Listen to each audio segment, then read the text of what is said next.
Welcome to wizard.com. I'm maths teacher Aditi. We have this question here. If vowels are excluded, what is the 17th letter from the left of an English alphabet? So, English alphabets are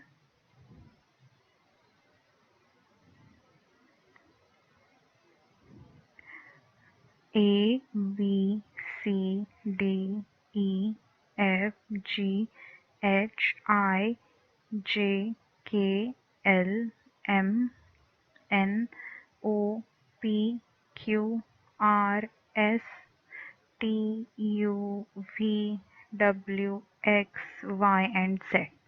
Now, since vowels are excluded, this will not be counted. E, I, O, U. These will not be counted.